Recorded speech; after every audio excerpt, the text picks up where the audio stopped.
Vacation. Okay. Boom. And we are live. I want to thank everyone for tuning in to a very special edition of Off the Record on the People's Podcast this afternoon. We have a magnificent guest with us today, one who is going to give us some amazing information as well as inspiration, and that is none other than the world renowned, amazing, incredible student, national correspondent of the Final Call newspaper, Sister Charlene Muhammad. Assalamu alaikum, ma'am. Here it is again. Wa alaikum salam and happy Savior's Day, Brother Joshua. Yes, ma'am. Happy Savior's Day to you as well, ma'am. All right. The first question, first of all, I want to let everyone know who's watching. They've been anxious, the anticipation for this interview after Wow. this last weekend has been, through the roof. Everyone keeps saying, "Oh my God, when you bring Sister Charlene on, we need the exclusive. She got to become on the People's Podcast." Yes, ma'am. So, what I want to ask you, how it was my honor to meet you this past weekend. And for those who don't know, or 2 weekends ago, those who don't know, Sis Charlene did an amazing job with an article in the Final Call newspaper as usual, but a write up about the event. How did that come about, ma'am? You coming to Phoenix, Arizona? Wow. All praises due to Allah. You make me feel so welcome. Who are you talking about, right? Well, in the name of Allah, the beneficent, the merciful. First of all, Brother Joshua, thank you so much for having me on the People's Podcast. This is such an honor beyond belief. And nervous as all get out because of being on the other side of the mic or whatever, interviewing. It's always nerve-wracking. But at any rate, to answer your question, thank Allah, I received a call from our managing editor or a text, same thing, we got a call asking would I be able to cover that. And I'm like, absolutely. Are you joking with me right now? Because I knew it was coming and I actually had planned to go. We planned on a lot of plans. I didn't know how it was going to work out. Phoenix is just up the road, but nonetheless, this climate, everything that goes into travel, was a factor for me. But I got the assignment and all praises due to Allah. It was a pleasure to be there. So that's how I got there, the final call assignment. Yes, ma'am. And for those, we'll go back to the beginning and come back. But when Okay. did you first hear the teachings of the Most Honorable Elijah Muhammad? Oh, wow. I first heard the teachings in the 80s when Mm, I got to California, and it was through a DJ. May Allah be pleased with him. His name was Michael Mixon Moore, and he was on 89.9 KCRW, and mm, also through some other believers, as well as some of our friends in the community. We used to go to different local clubs. They were dance clubs. However, we would go to play darts. Sometimes we would mm. dance, my friends and I, but we pretty much had just like big brothers, if you will, in the neighborhood. They were like security guards or bouncers. But all of these people that were in the club, quote unquote, scene or the comedy scene, because I also frequented comedy clubs, they knew the teachings. I don't know if they were 5%ers. Many of them definitely listened to the Honorable Minister Louis Farrakhan, and they were pushing. And they would say, hey, the minister's doing this or the minister's saying that. And so between the believers in the ranks that I happen to know, as well as Brother DJ Mixon Moore was a very big factor because he mixed and this is before Lost Sheep Productions, right? So when Lost Sheep Productions, when I went to my first Savior's Day and heard them, I was like, whoa, is this the same guy? But Mm. but he really did. Mother Chinetta Muhammad, may Allah be pleased with her. Minister Ava Muhammad, may Allah be pleased with her. Dr. Khalid Abdul Muhammad, may Allah be pleased with him. Minister Farrakhan, certainly. Dr. Francis Cress Welsing, may Allah be pleased with her. He put them into these, mixes. And I grew up when rap first came out of New York. And so it was Mm. just like, you know, it was just a no-brainer. Now, let me just add one more thing to that. That's when I first heard, right? I heard the term Muslim, Nation of Islam, the Honorable Elijah Muhammad, Malcolm X, when I was in college. I was a freshman at Southern University, and our professor there, Mr. Johnson, he really honed in Black love for us, and he had us read the autobiography of Malcolm X. So I left the college experience still wondering, what is that? What is mm, that? mm, Man, that mm. must be pretty good people. But I never thought anything about it. And then lo and behold, I get to Los Angeles, California, and I just get thrown into the wolf pack. I threw myself, like I just ran to the wolves. And yeah, I was rescued by the Nation of Islam. Michael Mixon Moore. Yeah. All praise due to Allah. And Stood thank up you. under stood up under student regional minister of the Western region, then Brother Tony Muhammad, now Abdul Malik Saeed Muhammad, our student minister. Thank you, Brother Joshua, for letting me share that. Oh, thank you, ma'am. All praise due to Allah. People showing you love all around the world. Thank you, Oh, sister. praise be to Allah. Naima says assalamu alaikum, salam. Sister Miriam says assalamu alaikum. Brother Nelson Ramos says assalamu alaikum, beautiful people. Alaikum salam, sir. And thank you to our YouTube family as well. I wanted to ask you next question.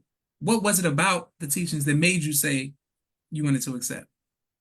It reminded me of home because I left home.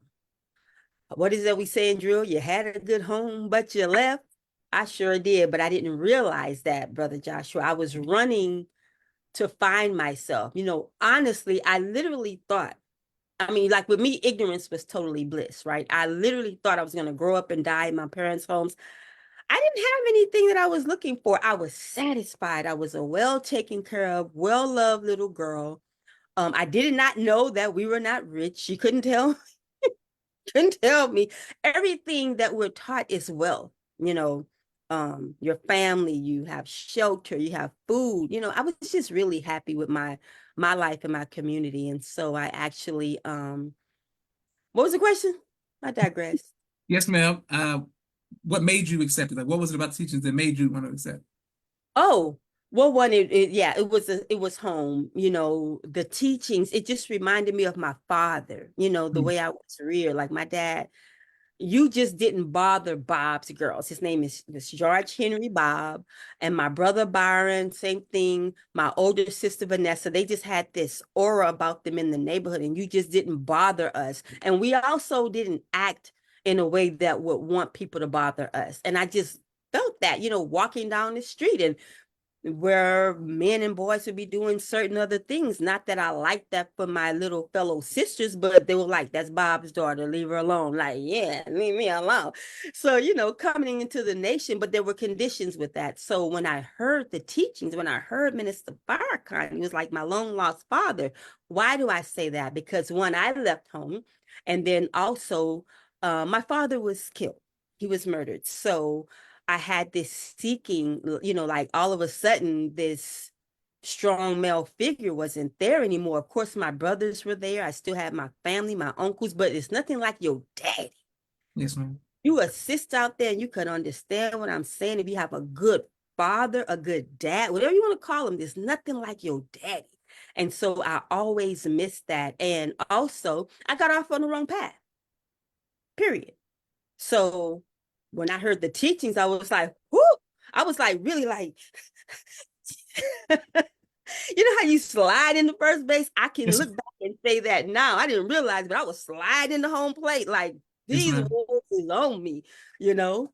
So what was I attracting to myself? But that was the thing, is the love of Minister Farrakhan and the women, again, I heard them through Michael Mixon Moore's message. And when Mother Tynetta, he always ran this line from her from Shock of the Hour. And I keep hearing it when she says, all kinds of calamities, and then Minister Abel would come in. I'm like, are they and where can I find them? And so that was attractive. The entire teachings of the Honorable Elijah Muhammad and how I recognized him, because it's the word of God, period. I grew up in a Black Southern Catholic family, brother. Mm, mm, Let me just leave that there. I didn't know about any other faith traditions, if you will, because we know Islam is a way of life. So when it was no qualm for me. I didn't feel like I was turning back on anything, my back on anything. I was like, oh, this makes sense, because I left the church. As I mm, grew up, I'm like, this is, for me, it was racist. I'm like, they Black, we white, we over here, they got the good stuff. It's racist. I'm out of here. But I still kept my Bible. I kept searching for God. So it was Minister Farrakhan, number one. It was mm. attracting. me to the tears, just calling me, calling me. I'm like, look at him. And then Brother Michael Mixon Moore did a message, and he said, Farrakhan is coming to the LA Coliseum. Whoa, baby, I was right there. And that message was, it was life changing. Mm. So I know it was long. I'm gonna try to keep them short. Oh no, ma'am. This we no time limit. This is what we came to hear. Praise be to Allah. People showing you love all around the world. Thank you again. I wanted to ask you who trained you on the sister side when you came in. You spoke of student minister Abdul Malik. What was the sister side like in LA?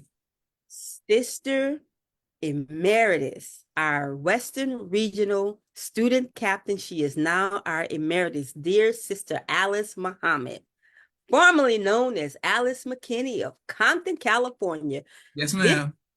and her staff. And when I came in, it was under the student national captain at that time, Sister Charlene Muhammad. I was like, she's Charlene, I'm Charlene. Why is she at the final call? I'm at the final call. So these were my pillars and anchors. And so Sister Emeritus, how do you say that? Sister Student Captain Emeritus Alice. I forget how you put the emeritus where, Yes, but ma'am.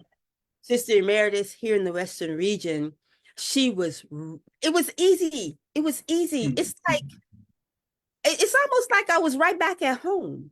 All mm. of the different things, all of our training units, my mom, I would sew with her. I was a Black beauty queen, Miss Black Opelousas. Look it Okay, up. okay. We sold dinners to get tickets and all of this other stuff. So all of the things that she taught in our regional classes at Mosque number 27 was just so beautiful. She is such a sister, such a dainty but deadly warrior. Ooh, that her and her staff. She's now Sister Imani, our student first officer, then Sister Catherine, who's married Mm. to our most recent former student minister, Iman, who was Brother Charles then. Oh, yes, You ma'am. Brother Malik's wife at the time, Sister Latanya, all of these people together, all of the lieutenant staff, but the pinpoint for me was Sister Alice. When I saw her in processing class, I said, okay, that was another one. I didn't hear her on Michael Mixon Moore, but I saw her. I said, there's the prototype. There it Mm. is, right? Yep. All praise is due to Allah. And I want to make sure that we let everyone know you can go back on the People's Podcast to watch the interview I did with Sister Captain Alice. Thank Um, yes, ma'am. And she gave us some great history. So we connecting all the dots. All you. right. Yeah. What was it like for you meeting the Honorable Minister Louis Farrakhan for the first time? Ooh, we. Well, first I was like the cowardly lion. I wasn't afraid, but I still was like, I was shaking, brother, because knowing who he is, and at that time, coming up on as we now know who, I just knew that this was no one to be played with. I was very Mm, nervous. I mm, just wanted to represent, I just wanted to make him proud of me. I didn't know what to think except don't have bad thoughts. It was some of it I was spooky. I got to be honest. I was a very new believer, and a lot of it was why me? Because I would be like this, like, but why me? Okay, but you're the contributing writer. You are the Western region staff writer. You are the national correspondent. Well, you're here in the ego. My ego was all in the way, brother. So sometimes it would get in the way. But the first time is when you asked about it, I was very, very nervous. But I got a call, and it was a blessing. I'm saying all of that, but in selling on the extreme best part of it, it was a blessing, it was a learning moment, and it made it real. It's not like my experience and journey was not real. However, it made me realize that you're real. He's real. There's a reason you're here. Find out what it is and get it done. And don't trip, because you can look at, come on, brother, we're in a machine. Let's be honest. We're in an institution as well as a faith, whatever it is. There's these different factors and elements. But at the end of the day, our lives are only reality. So, how do you play this script? How do mm, you act in this role? All of that's going through my mind. Can somebody else go? mm, Our student minister called me and was like, "Sister, where are you?" I'm like, "Here." I probably was working somewhere in a job or something, doing something, biding my time, chasing a check. And he's like, "Well, we need some pictures and we need this done. And the final call is being sought out." I'm like, whoa. Well, I dropped everything, of course. And then, of course, Brother Malcolm Shabazz, who is still a photographer, a great photographer at the time, I was like, we got this detail, and we rolled out. So I met him because I asked Big Brother Sultan, who's his personal assistant, if he would take a picture. The way that happened is Sister Ike Igas, his Mm, violin teacher. Love you, Sister Ike. Assalamu alaikum, ma'am. Um, she, one of his violin teachers passed away, and she was there, and she was up in the balcony. Once I got unseen, I checked in with our regional minister, and I went hide somewhere, and she was up there, and I'm like, she should be over there. And she mm, literally asked me, I want to meet the minister. I want to speak to him. Can you help me? So I got down there and was able to present her to our brother. And then it dawned on me, I'm like, well, maybe you can get a picture. I don't know. I just got the strength to ask for a picture. Oh, because I was asked to take their picture. mm, Nah, mm. that's what it was. Okay. I was asked Okay. to take their picture. So I said, I should ask for a picture. And he said, yeah. So I met him. All praise due to Allah. Okay. Let's stay Cut me right off, there. please. I'm just going down memory lane. Chop me off. Time out, sister. You're taking too long. No, we love it all. And people are showing you love. Thank you all for I do. watching. Yes, ma'am. I wanted to ask you, as a advice for any journalist, what advice would you give? But the second part, primarily to the sisters and women in the field of journalism, just what advice would you give to being persistent, in the field of journalism? Be fearless. It's a man's world. Push him out the way. Mm, Not physically, but I'm just saying, just you got to be fearless. I'm sorry, y'all. Take that back. Don't push people out of the way unless, we fight with those who fight with us. I've had to do that. But at any rate, just be true to what it is that you want to do. Be true to the story.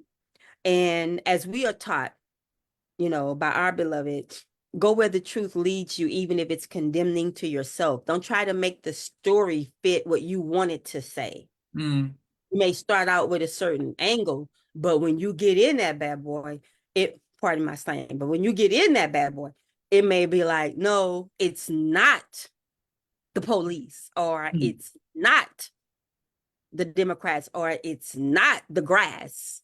It's the dirt. It's the mm, Republicans. It's the people.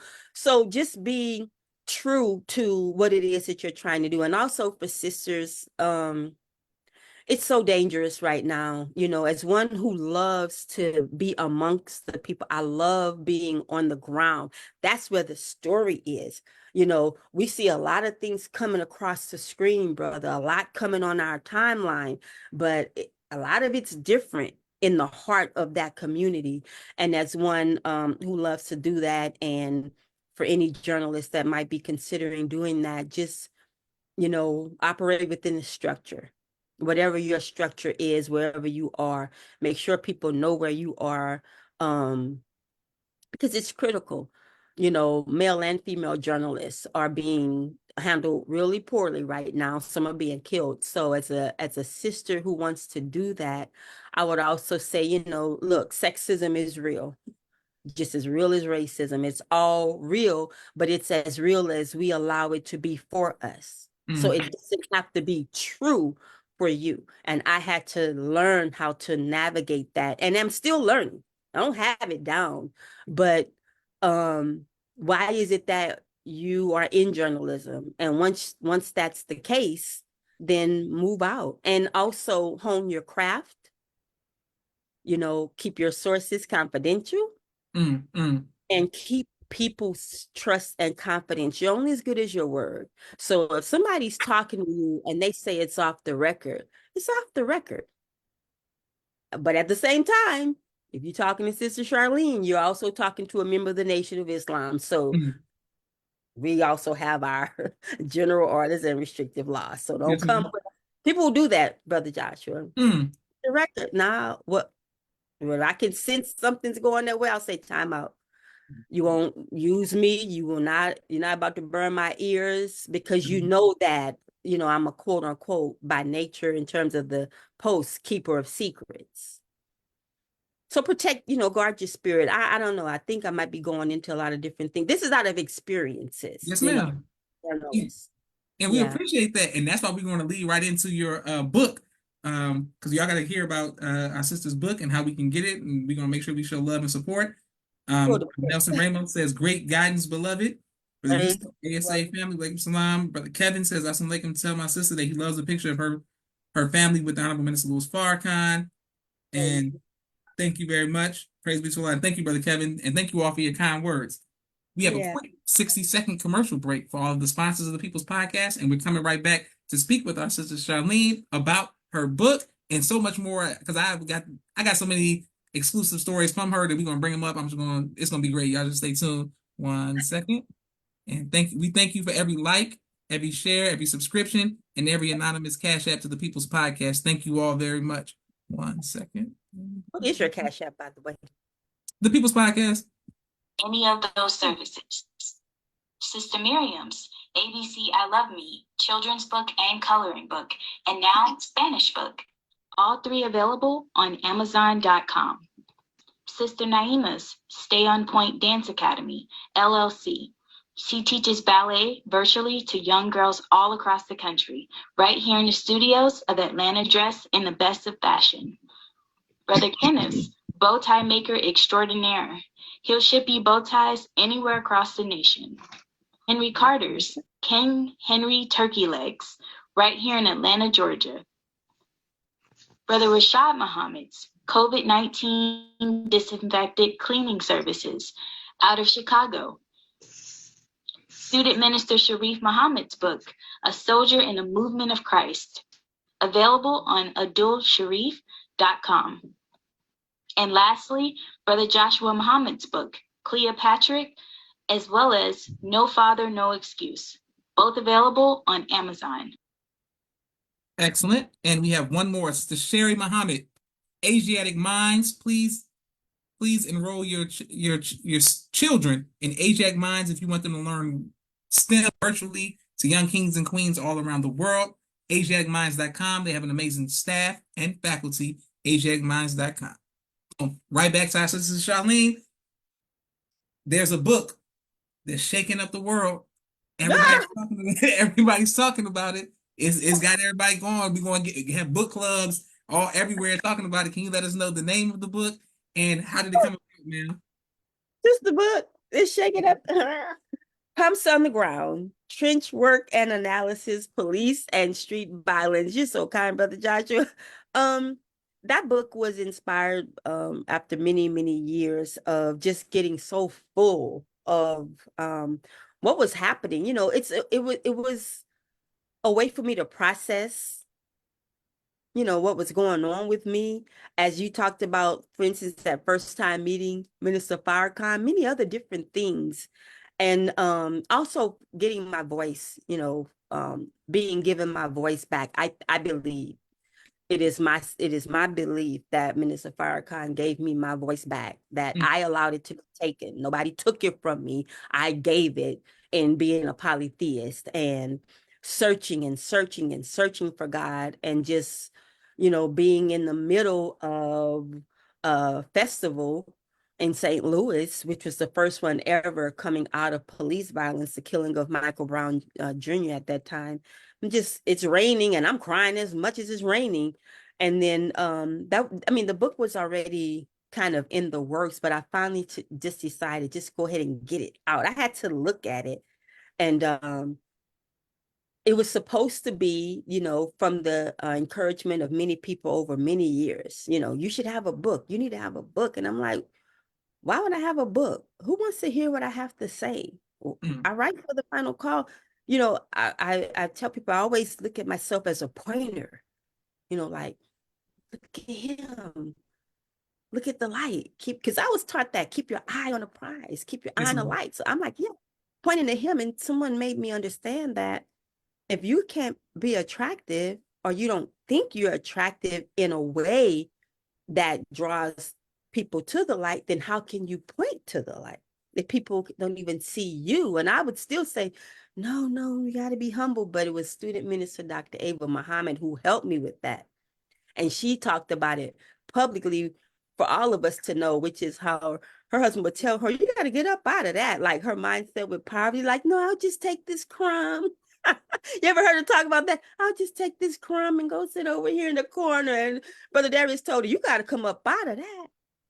You know, we don't have vows of poverty and all of these other things. It's a misunderstanding. And so, at any rate, I don't know if I answered that question either, but Yes, ma'am, you did.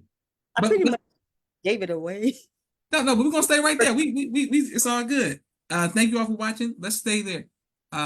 May Allah be pleased with Dr. Minister Ava. Yes. How did it come about that she wrote the foreword to the book? Let us know. She wrote I asked her, I asked her, I said, oh my God, because she's, again, one of the very first, look, first of all, thank you to everyone who purchased the book. Thank you to those who received the book and read maybe one word, or if you read the cover, because the energy is felt. I want to just say this as I answer that, Brother Joshua. Mother Khadijah Farrakhan and Sister Maria Farrakhan, they were also two of the first images that I had as well. And then coming into the nation, Mother Clara Muhammad, because those things started to unfold, like the women in Islam. And it was Mother Khadijah and Sister Maria that I saw coming in when I went to my first Savior's Day as a processing sister. And they're so statuesque.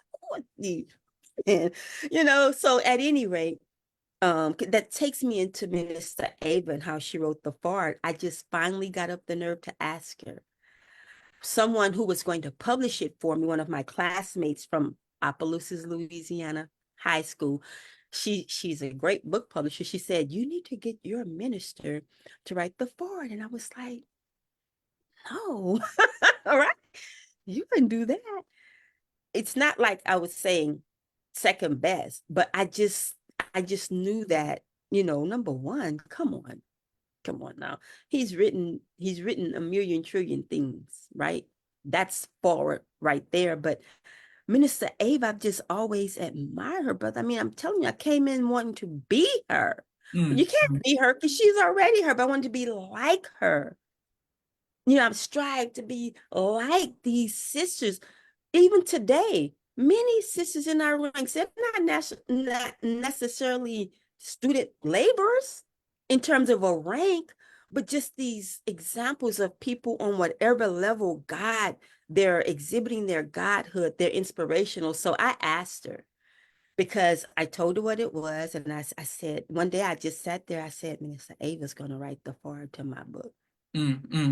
Because I read her books and read her books, and I wanted to convey my message, but I like the way that she communicates. I love it. Keeps it really plain. Now, I don't know if Pumps came out as plain. I think it did, but I was satisfied. I was really proud to put it out, because otherwise I would have never done it. But I always did that. When it came to her, like, really, if I did something, I would always reach out to her to interview. So it was a natural progression for me to ask her. And she said, yes. Can you all that she was carrying for our Father and for our nation? And look, her own life, her own children, her own husband, her own grandchildren. And she said yes, and she did. Praise be to Allah. Wow. I need a timer on my questions. No, ma'am. No, I'm telling you good. My answers. Yes, ma'am. And I want to tell you, people bearing witness and saying all praise to Allah, that's beautiful. And on behalf of myself, my family, and the viewing audience of the People's Podcast, we want to thank Allah for you, Sis Charlene, and your many sacrifices and the sacrifices of your family as well. So please let them know that we appreciate them as well as we appreciate you, their mother, their wife, and so much more, their aunties, and we appreciate your whole family. I will. Likewise. Praise be to Allah. Let's talk about a man who was affectionately known as Baba Dick Gregory, and your work with him. Again, pinchable moments, right? Like, you know how Brother Student Minister Abdul Haq did the message recently, God, why me?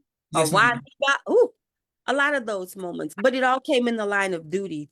You know, when I was in the world, lost, when I was a lost found, it's the upbringing and also knowing, like don't go too far, or I just coming of age is what it is, because I left college as a junior. I've transferred here to California. But anyway, um, I used to always go to places like there was a place here called The Good Life, which was a health and nutrition store in Crenshaw, and they always had these lectures, and you could hear, many, many different people, nationalists, Muslims, just thought um leaders. And so I just wanted to, I would go to his book signings, and I was just like, wow, because one of his books was also read in school too, Mm. the N word. And so I was like, wow, this man's pretty interesting. But I knew him more on the comedy side. I would go to comedy clubs, and every now and then there'd be grace with something like that. Not the regular clubs, but you know what I'm saying? Yes, ma'am. Uh, different ones. So he came to the Good Life. That's a gym. I'm sorry, Black Diamond. That's a gym on Crenshaw Boulevard. You could pay $20 and work out. $20. And so at any rate, there was a sign there. I was working out, and the sign said, "The Nation of Islam is having a lecture on waiting to exhale. Come and see what the Muslims have to say about it." Mm, But mm. the reason I was there is because the Gregory was speaking, and this was right in the wake of the 92 rebellion, after the Rodney King rebellion. Yes, ma'am. Big Gregory was there, and he was just talking about body parts and um what's that called? When they take your body, organs. Yes, ma'am. Yes, ma'am. And he made a lot of claims, about different people missing and people being taken out on trains during the rebellion, and nobody's looking for these Black people. Then all of a sudden, all this news started coming out about body parts. But at any rate, I got a book autographed, and I just, everywhere he would go in Los Angeles, I would go and try to hear him. Not try, I would go to hear him, because I thought he was just very brilliant. And I would think, like, how does he get this information? Even though he would tell us. I'd be like, really?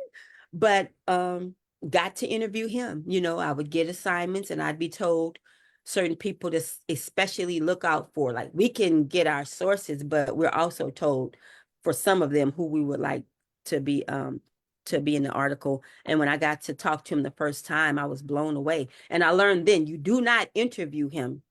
For me, I never ever interviewed him, even though I say that. He educated me. When you call Dick Gregory, you're going to get an education if you're smart enough to stop and listen. And in the early days, it was a little hard because I didn't know that. And then sometimes, he has his belief and his knowledge. And some of it was, I was like, what? One time he told me, "And you tell the final call that if they don't print the whole word, nigger, then they can't use my words in the article." And I was like, the horror. How can I tell the final call that? But he told me that straight up. So I had to relay that message. And I don't remember what happened, but I think the article went through without the word. And I was like, I used to say, brother, sometimes I'm so literal and sometimes not literal enough. But I talked to him many, many, many, many, many, many, many times by Allah's grace and mercy, and things he would say would come to pass. He would say, Mm. happening, that's happening. You're going to see this coming. And I remember he would always chastise me too, like, "Did you hear about this?" "No, sir." And he said, "Come on, girlfriend, you can write for the boldest, baddest, fearless paper on the planet and not know this." And he would say, "Huh?" And I'm like, "Huh?" Oh my God, I missed Dick Gregory. I went to his memorial. I went. I got a ticket. I had to be there, brother. And that, I don't know if you witnessed it, but that was when Congresswoman Maxine Waters spoke, Yes, and ma'am. she Yes, was ma'am. railing, and Minister Farrakhan said, "Maxine Waters is free." I mean, oh, little things. Ah, I love this post. I love being a student servant. I love it, love it, love it. I know these are not ours. These are not ours. I just pray that I can can just do a good job so that whoever steps into the post, whoever does whatever is next, like they have something to build on and not like clean all this up. But hey, maybe that's a thing too, right? Yes, ma'am. Okay, but first of all praises to Allah. Thank you everyone for showing love. People saying ASA, go off, sis, beautiful, all that good stuff. Because I'm going on. Yes, ma'am. Now yes, I wanted to ask you, speaking of 1992, so I've seen episodes of that, what took place on documentaries. A Different World did an episode about it. What was it like for you to be, on the ground? This is Rodney King. So many people make jokes of, can't we all just get along? You're in LA. What was that like? All right, this is not gonna be a short answer. Let me just tell you right now. Okay. I cannot. Okay, but I'll try. So look, I was a lost found. And this is how, like, our roads, our journey is predestined.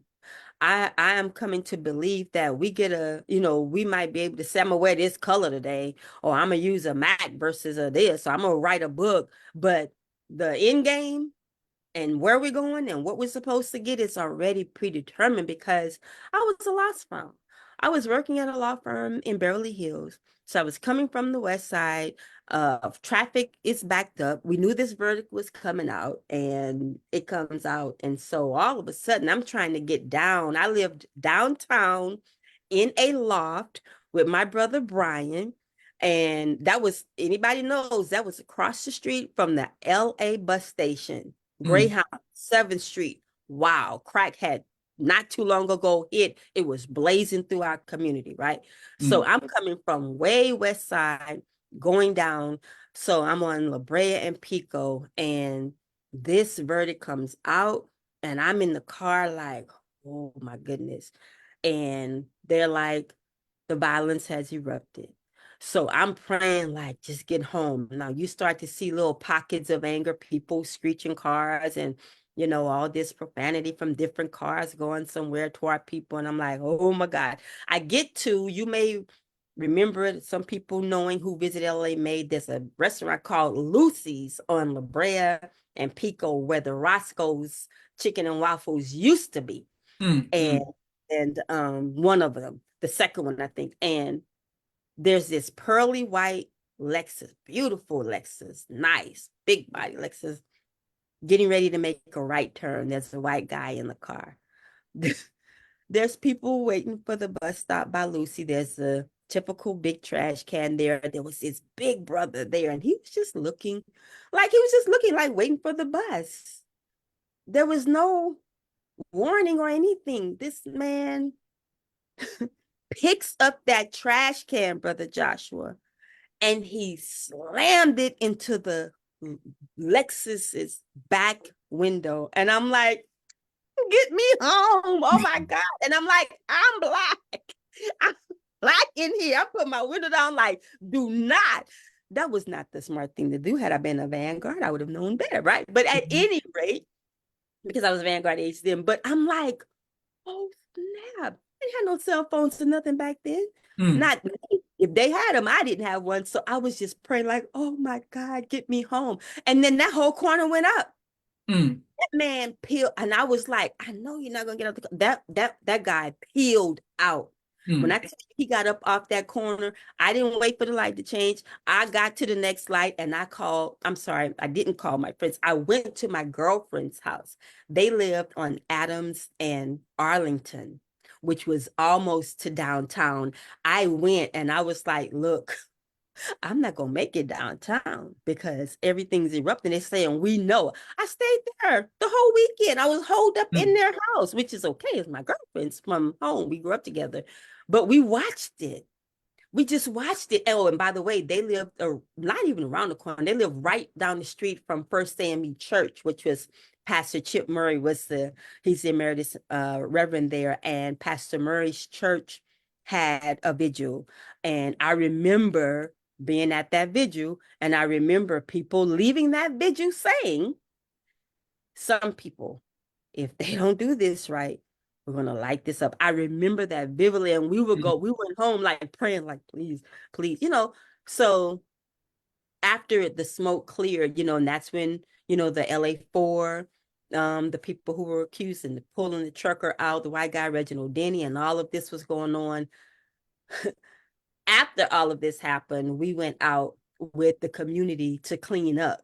And I Mm, remember so vividly, National Guard was there. And I, good job, good job. To go back and do it again, I wouldn't have done that. But I didn't know. mm. I'd have been like, no, city, you clean it up. But at any rate, um, that was my experience. Like I had all this experience with that, all of this. I was like right in the middle of it. So when I come into the nation, return to my own, and now all of this is starting to become crystal clear of what's happening and why. And that was actually my first assignment for the final call. Mm. Richard at the time, now Brother Naba. Well, anyway, let me just wait. You might get to that part. No, no, But let's no, let's go ahead and get it out. Let's go ahead. okay, yeah. So I was a vanguard and I was loving the work, right? Loving it, loving it. And then I learned that, our teaching in terms of, the time that the mother goes on sabbatical with the baby. And so I was like, oh my God, I was devastated. Like, but I gotta work. I came to work. I gotta do something. I'm a busybody. I cannot sit still. And her name is Sister Deborah, one of our sister vanguards at that time. She said, you in communications, right? Don't you want to be a writer? Because I wanted to be a news anchor, Mm, but I didn't like the news that was being put out. So I said, maybe I'll be a writer. I'm like, I don't like these papers either. So what I'm gonna do? And so she said, we got a newspaper. I said, I know. What does it got to do with me? And she's like, well, you can write for them. I was like, oh no, they'll never have me. But my self-esteem was so low. mm, When I tell you it was low, it was like, how low can you go? It was go. And I mean, real talk. But it wasn't like that when I was home and was growing up. That's why I said when I heard the teachings and I found Minister Farrakhan and I found God again, like, wow. And I was allowed, like, Allah let me find him again. I was like, oh, this is home. So it's the buildup is taking place, the healing. But yeah, she worked for Sister Rosalind, and Sister Rosalind was our region Western region correspondent, and she was her assistant. And Sister Rosalind moved to Paris. She got married and she had moved to Paris. So she said, we need somebody to do the writing. And that was Sister Deborah speaking. And she called Brother Richard. And I was like, Sister, I didn't finish school. I I don't know everything. All I have is my papers. I had done my senior thesis and I had my A and one A minus paper from my classes. And I said, you can show them this. I was in that binder the other day, like, how did I do that again? Going back to school. But when I sent it to him, we had fax. I had to fax it. He said, oh, sister, you can write. And he said, okay, Damian Williams has joined the Nation of Islam in the LA County Jail. Go down there and interview him. And I was like, what? Wow. That was my second time ever being in a jail. The first time was Angola prison. mm, As mm. a little junior high school girl in Opelousas, me and my cousin, we said, what are we going to do? We're not going to clean the cemetery for summer money. And they said, well, you can be a junior deputy. And I'm like, sign me up. And we went to Angola prison. I came back and I quit that job, brother. They had our brothers on the chain gang. I couldn't believe it. It was in black and white with, I said, oh, it was traumatizing. Mm. I can Interview imagine. I can Angola. imagine. All of these things, like this is all part of life, part of my life. And I'm like, these were not coincidences. But I was like, well, I can't be no junior deputy, brother. Because I thought that we were going to be putting people on the chain. Okay, yes, ma'am. Yes, I was ma'am. ignorant. I'm going to tell you. Go ahead, brother Joshua. Stop me. No, we good. We good. Listen, we enjoy it. And everybody is right along with us. Thank you very much. Sister People Queen Amina watching. from LA says, Assalamu alaikum salam, ma'am. And thank you everyone who's watching. Okay, so you go into the prison, you interview the man. What did he say? What made him join the teaching? Like, how did that come about? LA County Jail. Yes, ma'am. I'm trying to find that article. If anyone has that article on Damian Williams, he was Damian Football Williams. Let me know. I don't remember. Mm. I wrote it down, brother. I was neat. That was another time. I was like, I was in that line shaking. It was I went by myself. I was in that line shaking, like I'm going to the LA County Jail. Oh my God. I'm new. That was 97. I came into the nation in 95, December.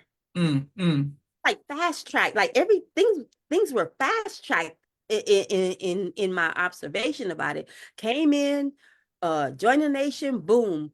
I just remember brother, then Minister Tony and sister Captain Alice, they would say, Minister Farrakhan wants every believer to go to Savior's Day. Do what you can, but get to Savior's Day. And I'm like, well, I'm processing, but I believe this. I'm going. I hadn't been outside of Texas and California. And California was just 2 visits in my life.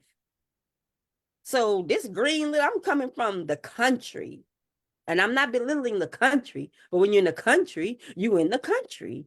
And that's where my life was, in rural Louisiana. And I went, and we get there, and the minister blesses us with Muhammad. I'm like, what does that mean? I started crying because I knew it was big. I felt the watershed. And sister student, Minister Aisha in Phoenix, brother Captain Emeritus Wali, his wife, she was like, oh, by the way, she's my homegirl. She's from Opelousas, Louisiana. Okay. And she was like, why are you crying? I was like, I don't know. It was huge. It was huge. But anyway, I forgot what I was saying. Yes, ma'am. Well, we're gonna come right back to that. People are showing you love. My sister Naima says she's truly enjoying Sister Charlene's spirit and great story. Well, I want to. You spoke about self-esteem and how you had it, then you lost it. How did you get it back? What advice would you give to others about getting their self-esteem back? Follow Farrakhan. Follow Elijah. Follow them to the God. The God is restoring. Brother, when I tell you that restoration is real, keep our eye on the prize, not this one, not that one, And also, I had to repent. I really didn't understand what had happened to me in the first place. And just in a nutshell, I suffered domestic abuse, but it wasn't physical. It was emotional and it was verbal. And so one of the things that I've had to do and still do is, because it's the everyday process, and it was way like in the 80s, 90s, late 80s, early 90s, I had to understand, how did that come to me? What was my mindset? What was happening with me? Why did I allow it to happen? Not victim blaming, but also not being a victim. Like, okay, now if you're going to survive this, you have to study this. Like, you called this. Now, why? Or maybe if you don't think you called it, there was a thought out there and you caught it, right? So this is my process. I'm not saying this for anybody out there. I'm not trying to teach or give no advice on that. This is what I had to understand. So, and I realized that. So, that's the way it's been getting back that way. Like, I had to take a vow. Again, polytheism, brother. I was really worshiping gods beside Allah God. Even if you don't know these terms, Allah, any of that, I've always been a spiritual being. We all are, but I recognize it and I know it. And I've always been taught about God from a little girl. I told my mom the other day, I said, thank you for just teaching me God. If nothing else, that carried me through my whole life. That's because I could recognize the minister. I could recognize the Honorable Elijah Muhammad. I could recognize the Savior. Nobody had to say, come on, God gonna get you. The devil gonna get you. I didn't have to have all of that. And that's not, let me not say it like that's down in that. Whatever you, look, whatever's pinching you, get in the house. I don't care. I'm not saying, I pray it's not coming across like I'm some goody two shoes, or bougie this or bougie that. The reality is, I knew God, I know God, I know when I left, and it's when I left home. I didn't have a plan. And the reason I left, brother, was literally, sometimes my siblings would say, I didn't understand. We gotta be careful what we say to children. Young minds are really something else, because I just remember this voice. I just remembered, I couldn't put a face to it because it was just always there. It was like siblings and different cousins. If mama give you more candy or more money or more whatever, the person that's jealous gonna be jealous. So I just remember always hearing like, you make me sick, Peasy. That was what they used to call me because I was premature. My Mm, twin and premature, and she passed away. But I would hear people say, you make me sick, you're spoiled. And if something happens to mom and dad, you ain't gonna be able to take care of yourself. You're gonna die. Well, duh. I'm like, duh. I'm like, oh my God, if something happens to them, I'm gonna die. But that's not real. But I was just a little girl. I didn't know any better. So, and I'm not blaming people. I just was ignorant. So, at one point I just felt like I was given everything. And that was my misperception of it, right? I didn't want to go to college. I wanted to be a dancing doll. So I said, well, I'll work, I'll work for the local company and I'll see if I want to go to school. Because I was like, I'm happy here. I didn't like that being their secretary. And I'm like, no, I'm going to go to school and be a dancer. Then mm, racism played a part there. And I learned about the racism within our community and the shadeism and the brown paper bag. And that wasn't my first experience with it, but it hit me. Like, you're not going to even tell me you had tryouts? mm, Wow. mm, And mm. you're blacker than me. I'm like, wow. So it was that whole thing about wanting light squads, and it's very real. Yes, So, ma'am. and Facts. then I just felt like you really gotta figure this out. So I moved. I moved to Texas, and then I still felt like not smothered. That's not the word because when your family loves you, they love you. But I said, well, okay, I'm gonna go to California.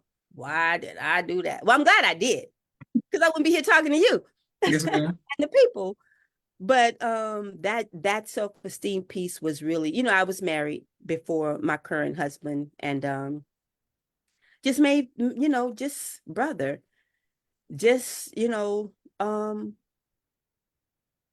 make people gods beside God. Because if you're not being treated right and things not happening, I didn't have any answers for if you are friends, then why now is this the case? Mm, Why the beat down? Why the verbal assault? Why is everything wrong? Well, individuals have things in their lives that they're not addressing, and sometimes they throw it off on the other person.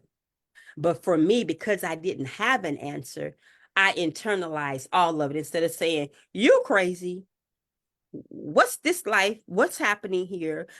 I didn't examine the other end. I just kept saying, what's wrong? And I said, well, maybe he's right.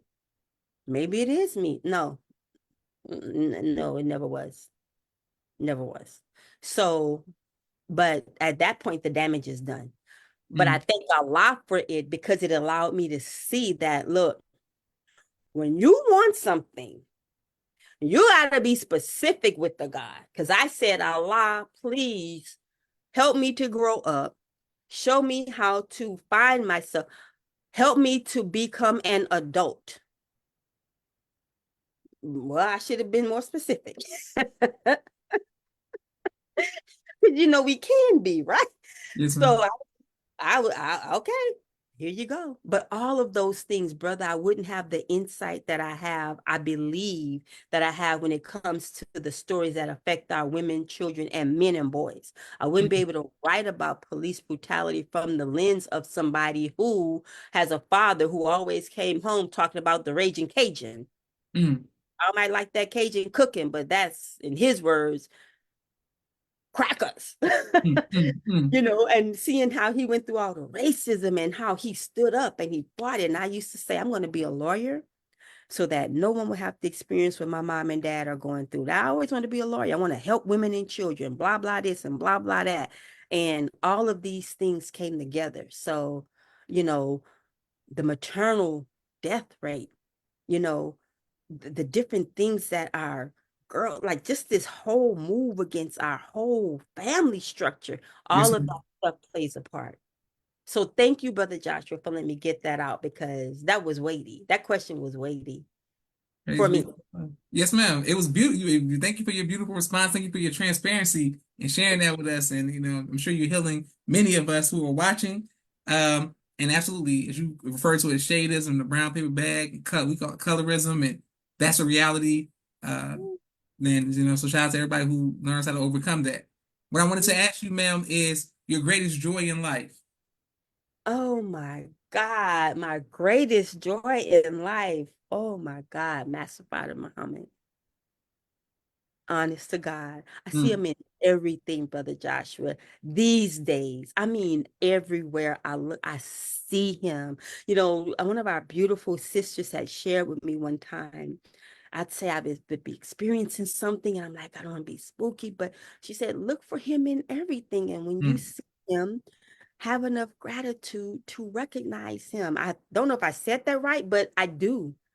I do. That's my greatest joy in life. I see him in my granddaughter, my daughter, my son-in-law, my son. This conversation, it really is. He really is. All praise due to Allah. Well, speaking of your grandchildren, how did becoming a grandmother impact you? She changed the game. I feel like Allah saved my life through this baby. I'm gonna tell you the truth. I Okay. even said that, oh my God, this baby saved my life. And I'm like, no, Allah, you saved my life through this baby. I certainly saved my family, Mm, everybody in my sphere. She has made me a kinder, gentler sister Charlene, mm. literally. To see God in the baby, as Minister Farrakhan has taught us, we need to respect them as the little gods that they are. That's right. Really, really real. So, yes, how has it changed me? Yes, ma'am. Kindly, gentler, brother. Kindly, gentler, Charlene. Kindly, gentler, sister Charlene. I want things that I didn't want before. I move on things I didn't want. How do I say it? I've wanted these things, but they were okay if I didn't have them. I'm like, I'm good. I'll be okay. Somebody else will get it in another lifetime. No, I'm buying land. It's what's the condition of any whatever it's for her. Mm. And God willing, any that will come after her. I pray to have many, many, many more. I wanted a lot of children and I didn't have them. So I pray that I have a lot of grandchildren, Akila, Jabril, and Mustafa. Okay. No Y'all get it. pressure. No, no pressure. No Y'all pressure. get it done. Yes, ma'am. Okay, Yeah. let's talk about Nipsey Hussle. Ah, Boots on the ground. You right there. The world stops. Everybody's looking. You know what I'm saying? Got the roller 60s. Everybody's coming, flag waving. Let us know what it's like to be on the ground. hot, hot and high. Mm, mm, Brother, hot and high. But I was high as a kite. I'm telling the truth. I was like, can y'all see my eyes? My eyes are burning. I didn't realize it then. That had an effect on me. But it was looking back, that was very, very spiritual, brother. mm. Shout out to the FOI.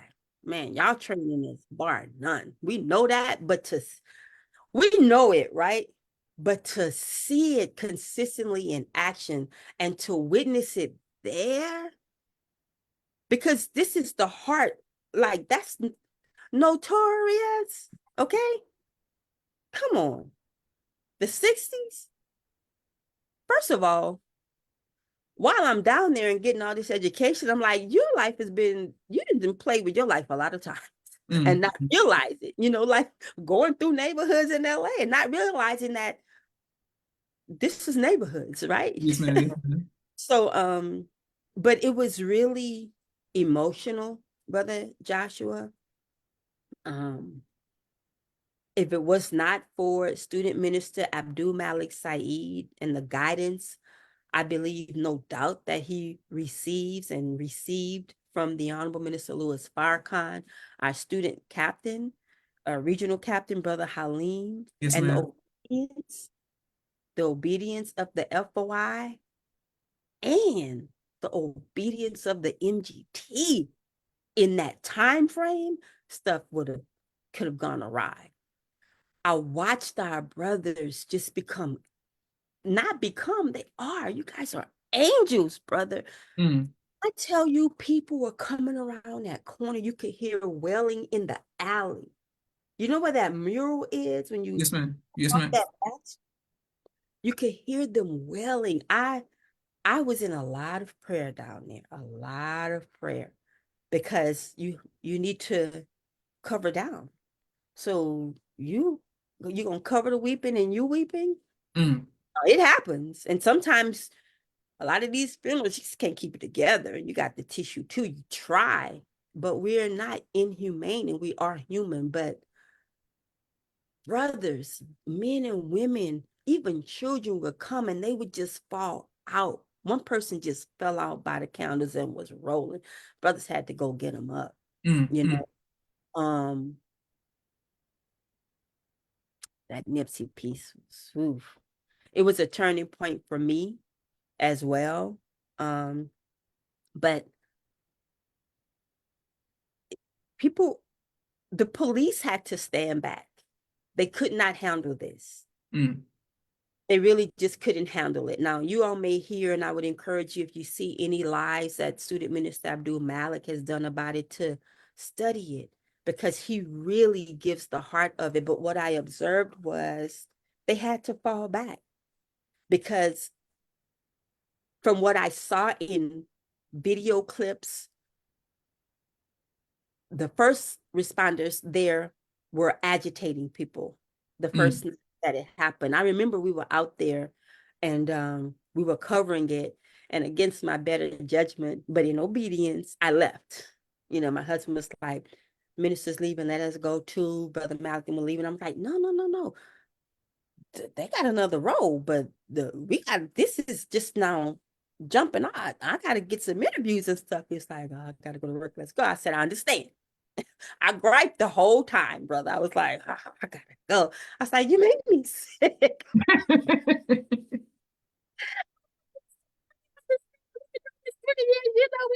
I was going, we don't leave the scene when they Yes, leave sir. the scene. Yes, sir. Yes, sir. So we went through that. And I said, "Okay, let's go." So I was in the truck like this. I was looking out the window toward Crenshaw and Slauson, because I was just like, "Oh, this just happened. I could be talking to them." And this person looked interesting. And he said, "Well, you can come back tomorrow." "Yes, sir." Rolling my eyes. Then all of a sudden we hear, woo, that 50 Mm. moving.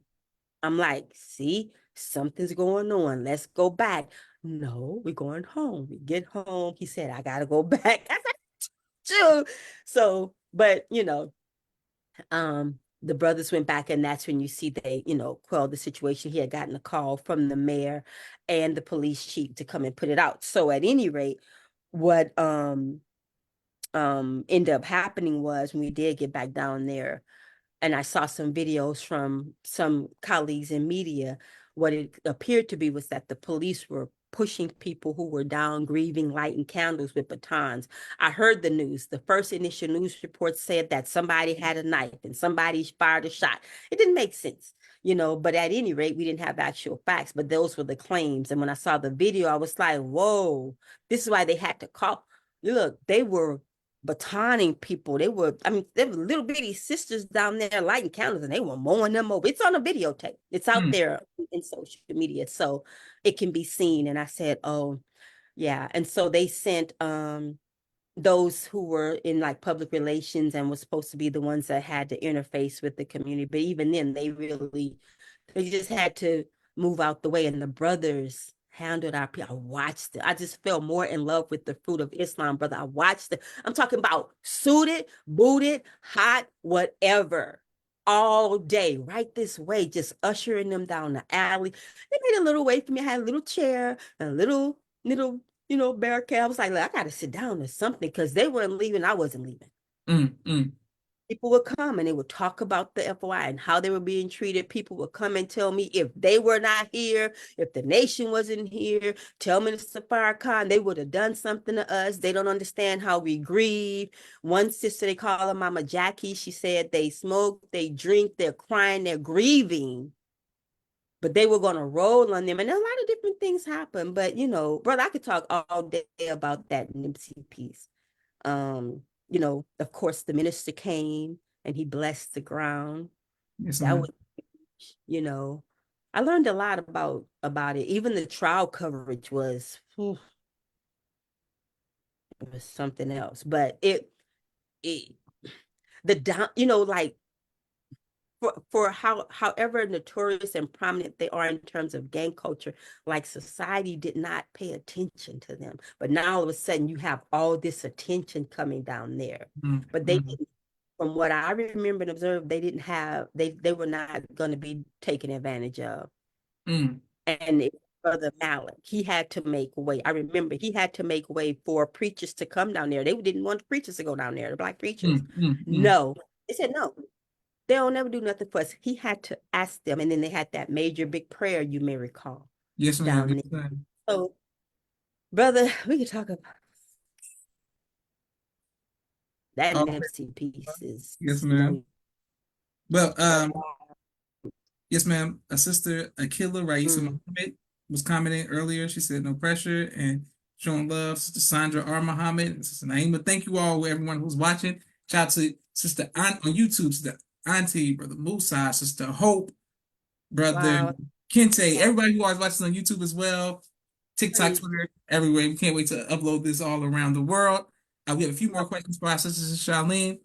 So Charlene, there was somebody who was attacking you at the table when we went to dinner in Phoenix. It was like a little mosquito friend who kept like chasing you everywhere. What's going on with that? Like you know what I'm saying? What seems to be what was happening at the dinner table that we couldn't focus on what was going on because you were going.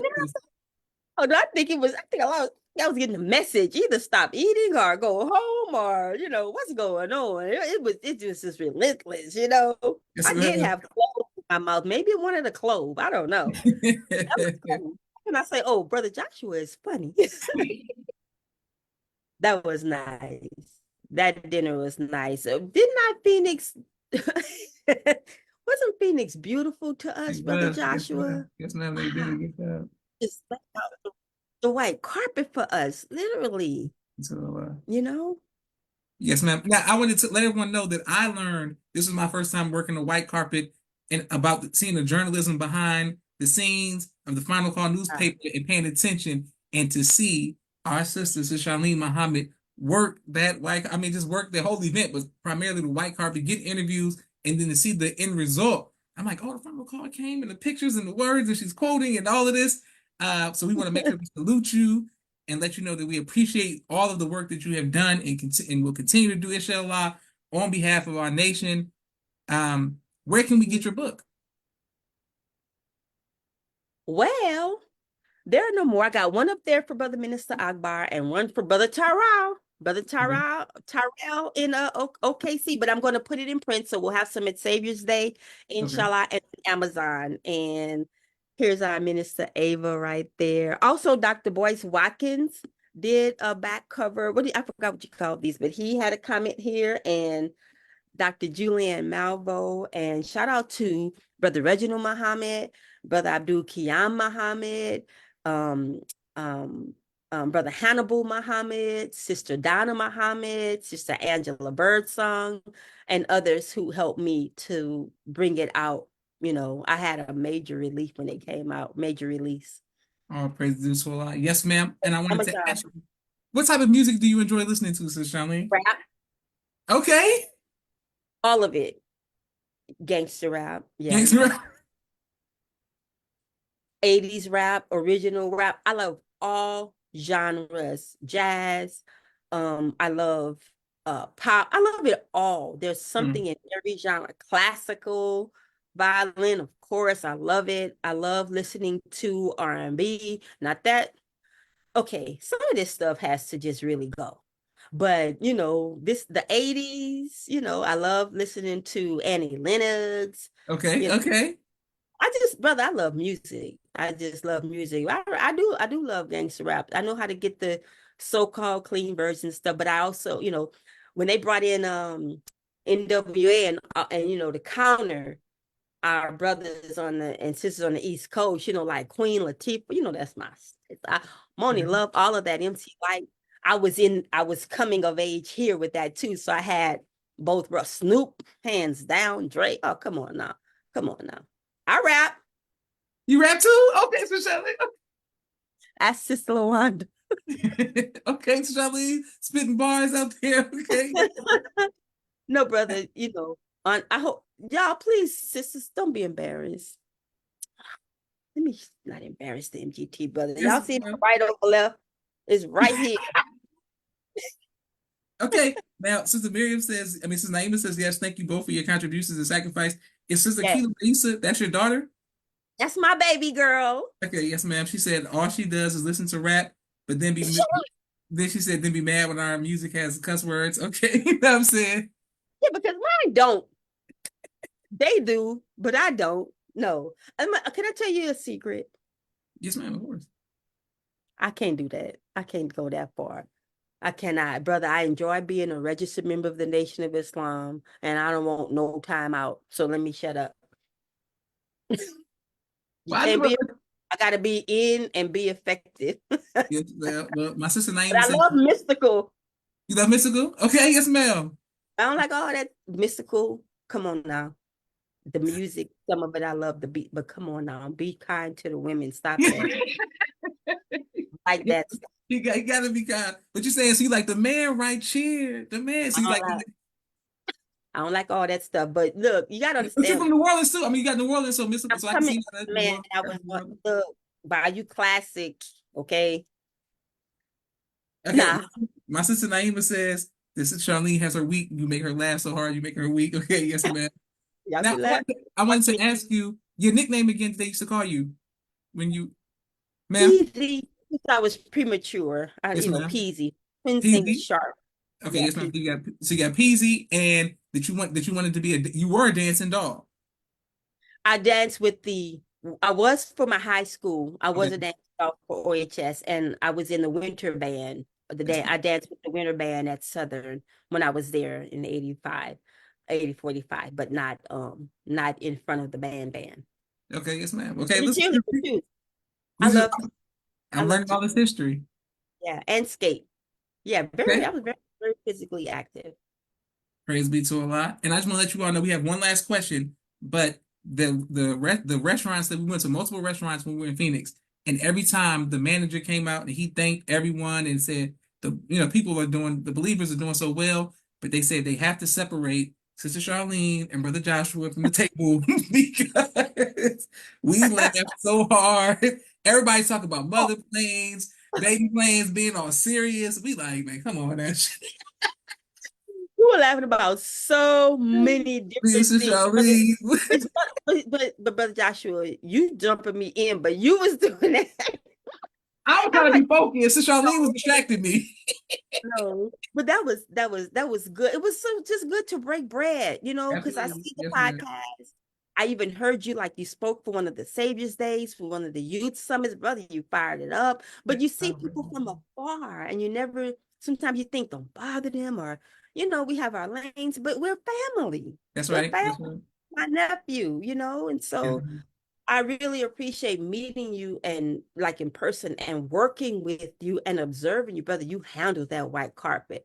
Praise be. You really did a great job. And I love the photograph that was selected with you and Brother Hilario, all the pictures. I pray that Allah is pleased, because if he's pleasing everyone, wherever the article is supposed to land, it'll land on people's hearts. But I like that because y'all worked so hard, and it just showed that that was the atmosphere, right? Wasn't that Yes, the ma'am. atmosphere? That was It's really absolutely the light. atmosphere. Yeah, yeah. So when it comes to your city, you don't want to miss it. Call Brother Ilya, get that documentary there. Get a carpet going. It's nothing like I experienced. All praise be to Allah. Okay, here we are. We coming to our two questions. My sister Naima said that okay, dancer. So Sister Charlene is her twin in another life. Got it. Yes, Naima, you got to listen to her talk about mommy real quick. Okay, boom. So you Yeah. said you got to meet my mom before. Can you let us know about that real quick, please? My God, she was just so beautiful to me. That was another thing too. Like with the Vanguard class, I wanted to pattern myself after Sister Stephanie, Sister Sharifa. But when I came in, it was Sister Stephanie. I would just, brother, I hope I wasn't creepy, but I'll just be looking. I'd just be staring like this, and if people would turn, if she would turn, I'd turn away. But it was really, her heart was genuine toward me. She never said no to me. She always was kind and loving, and she always greeted me with a smile, brother. And so Mm. then when I learned that that was Brother Jamil's sister, I'm like, we really a family in these Muslim streets. Like, this is an ummah for real, right? So I really, when we were talking, in Phoenix, I just wanted to pinch her cheeks, like, look at my sister's baby doing this thing. But I knew better than to do that. But I told you, I said, oh my God, his heart just all out, and your father, like his heart and the warrior spirit, like they just all just pouring all out through you, Brother Joshua. That's what that was like. I remember my first saviors. I just remember they were in the SUV. Sister Stephanie there, Sister Nisa Islam, Assalamu alaikum, Sister Nisa, and Sister Regional Captain Malika, then Valerie, Assalamu alaikum, Sister. And I was coming out of MUI and I was just looking like, look at them. There's somebody. I was like, who's that? Who's that? There's somebody. Because they just had it, they were serving, they were moving, I mean, they were smiling. Your mom was always, to me, I always saw her smiling, like she worked cheerfully. Praise be to Allah.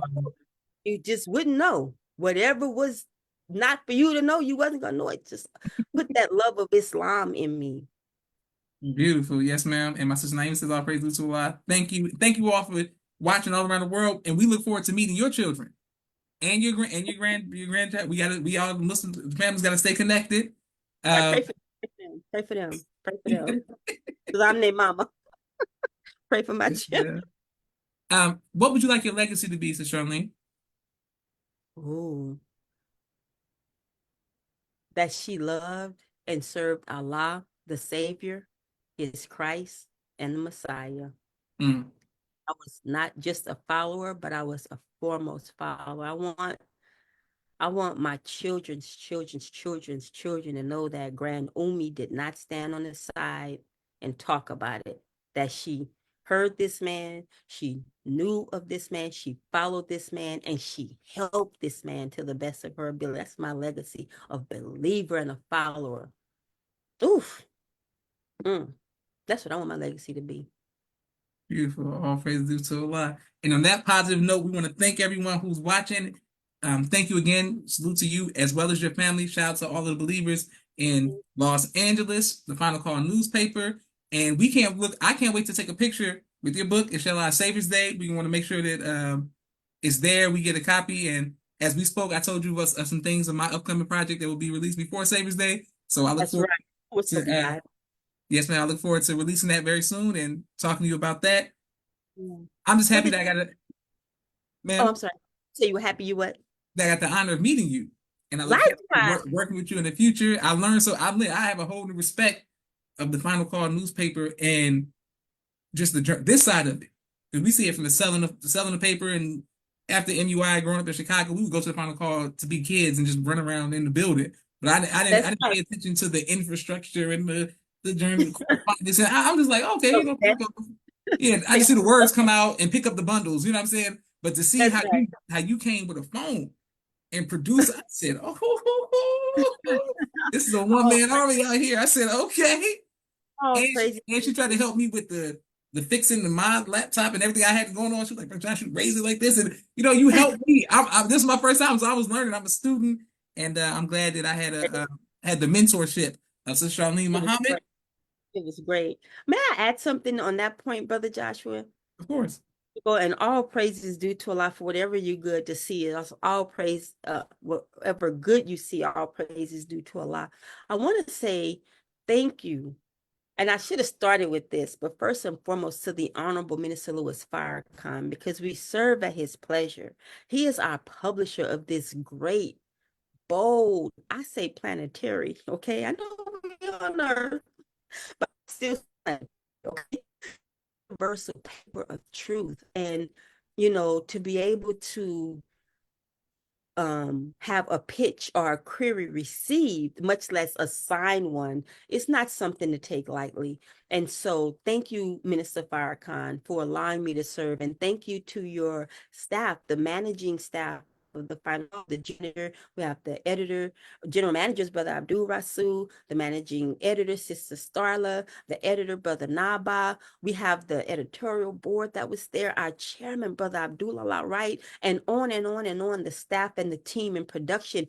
Everybody makes it come together. So from the time you see us on the carpet to it gets to print. A lot of hands have touched it, but I just had to thank the minister. And also, what happened in Phoenix was magical because I needed help. And what you didn't see is I contacted the sister student captain on the spot, like, I need some help. And she gave me some sisters. Mhm. And so, Sister Tawana and Sister Nia, thank you so much. There's brother, I don't want to say his name wrong, but there was another brother there. There was a photographer, Brother Robert. I want to say Brother Maurice, but I'm not going to mispronounce his name.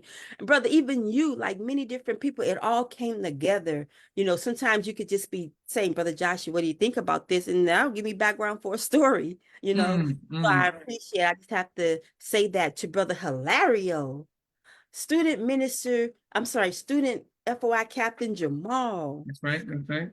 Secretary Michelle, student minister Abdul Halim, brother Ilya, come on. Thank you all. Thank you all for helping what I had to do get done because all of you helped. All That's praises. our article. How about that?